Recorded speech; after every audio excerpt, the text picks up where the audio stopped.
I'm not the only person who thinks that, all right? Independents think that, all right? And people who are deciding to run for office, especially who are younger, are trying to do it differently. They see public service for what it is supposed to be. It's all the new. serving part, being bipartisan, being collaborative, that those aren't weaknesses, that opposition is not the only viable position, okay?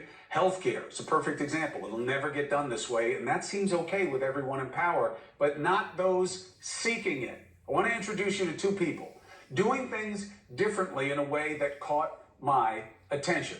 First, Democratic candidate for Congress, Alabama's District 5, Mr. Andrew Sneed. Know how I met him?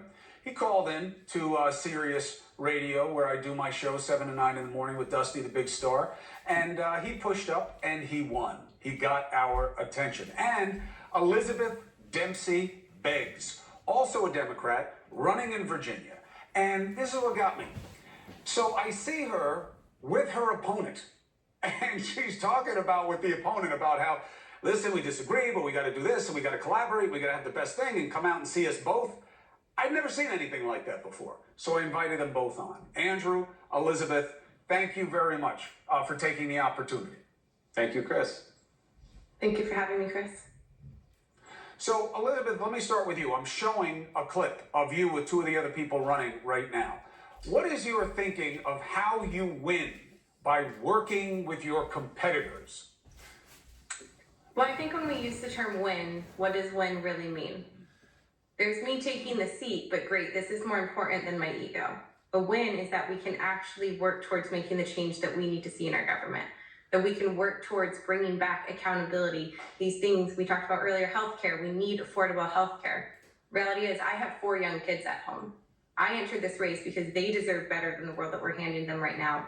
I'm gonna fight for that, but if it's not me who takes the seat, I need to make sure it's somebody else who will also fight for that. And we can show there is a new way forward in this. We can do something to make this look different, where we don't have to be enemies, where someone that has the same ideals as me, that has the same policy and platform, yeah, we might disagree a little bit, but we have both chose to do this the hard way and saying we're not taking any corporate money. We've said we're small donor funded. Why would we not combine our resources and get as many people engaged in understanding what's actually going on in our politics right now as possible? We're not enemies in this. We're all working towards something better. Why would we not help each other? You make my little heart grow 2.5 sizes, just like the Grinch. And I'm not being cynical about it. I'm not being snarky. It really caught me.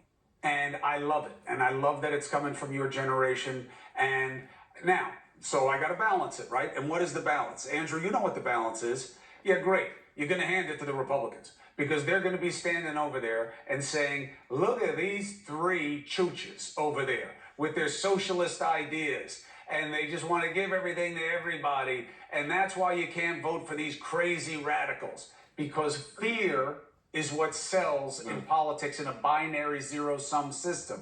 Now, Andrew, you too decide to reject that. Why? Oh, the opposite of love is fear, not hate. So, this is supposed to be a service business. Politics is supposed to be a service business. I've been in the service business for 25 years. I'm a plumber, so I don't know if I fit that, and a small business owner. I don't think I fit that socialist model. I work under houses for a living.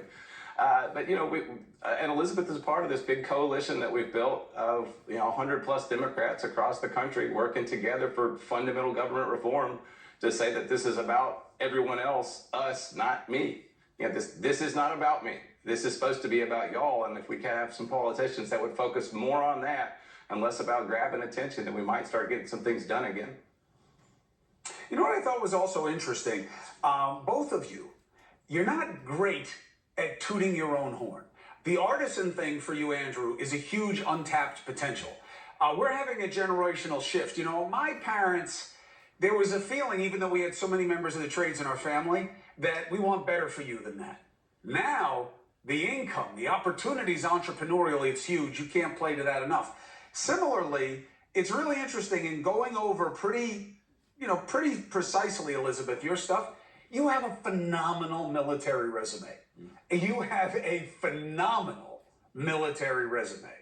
You do not lean on it the way we're used to seeing. You're not piping off about the war. I'm a tank commander and I did this. And let me tell you something. Trump doesn't know anything a tank from a tank. Why not? Well, I'm very proud of my military service, and it's something that even when you talk about Congress getting things done, it was possible because when I first joined the military, women couldn't even serve in combat arms. By the time I went to commission, I was one of the first 50 women to do so as an armor officer because Congress lifted the ban on that. But like you said earlier, it's not zero sum.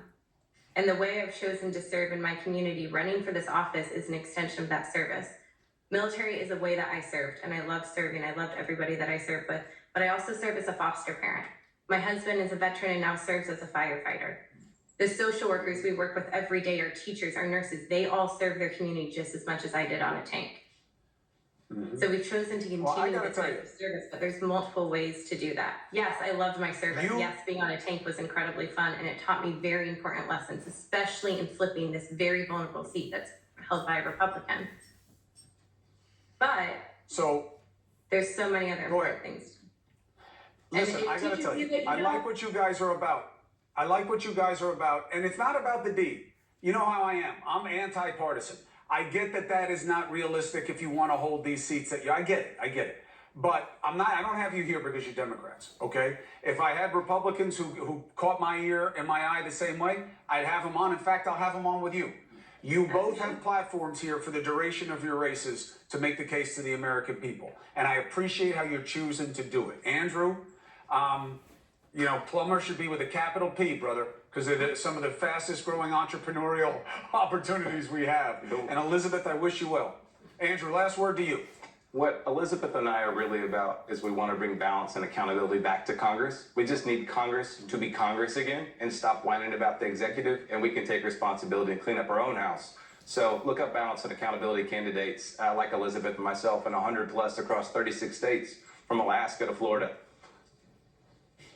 I appreciate you both. We'll talk again soon. And again, Republicans, if you're doing it the same way, if you're willing to work with the other side and that's not the end of the sentence, you got ideas for it like these two, you're welcome. Andrew Sneed, Elizabeth Dempsey Beggs, thank you both. Good luck. Thank you. 4 minutes and 15 seconds coming up. Give you